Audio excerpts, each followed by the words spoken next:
बांग्लादेश सामुद्रिक अंचल में युद्ध जहाज और पेट्रोलिंग हेलिकप्टर मुतयन करिछि। मोहम्मद यूनुसको नेतृत्व में मध्यवर्तीकालीन सरकार मूल्यवान हिल्सा माछ प्रजाति को प्रजनन ऋतु में अवैध माछ धरने को रक्षा करने यह निष्पत्ति नहीं। हेरिंग परी देखा जाउथुबा हिल्सा प्रतिवर्ष नदी को अंडादान फेरी थाए।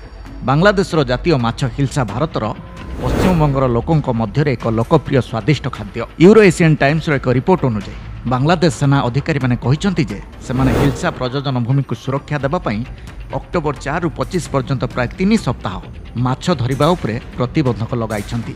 विवृत्ति अनुसार हिल्सा माछ को सुरक्षा देबा पई 17टी नौसेना युद्ध जहाज एवं पेट्रोलिंग हेलिकप्टर मुतयन करा जायछि। तथापि बांग्लादेश नौसेनार सामुद्रिक पेट्रोलिंग अभियान भारत पई उत्तेजना वृद्धि करिपारे। बांग्लादेशर लक्ष लक्ष लोक हिल्सा माछ उपरे निर्भर करती। ढाकार यह माछर मूल्य प्रति किलोग्राम 2200 टंका पर्यंत होता है। सेनार एक विवृत्ति अनुसार मत्स्यजीवी अनुप्रवेश को रोकने पर युद्ध जहाज और सामुद्रिक पेट्रोलिंग हेलिकप्टर 24 घंटा नजर रखुंट। भारतीय मत्स्यजीवी माने गंगा नदी और यार विशाल डेल्टार लुलिया पानी रे माछ धरी थांती, जहाँ कोलकाता और पश्चिमबंगर 100 नियुत लोकों चाहिदा पूरण करे। बांग्लादेश चिंतित जे जदि मत्स्यजीवी माने प्रजनन पूर्व हिल्सा माछ धरिबे तेबे जातीय माछ धीरे धीरे विपदर पड़िपारे।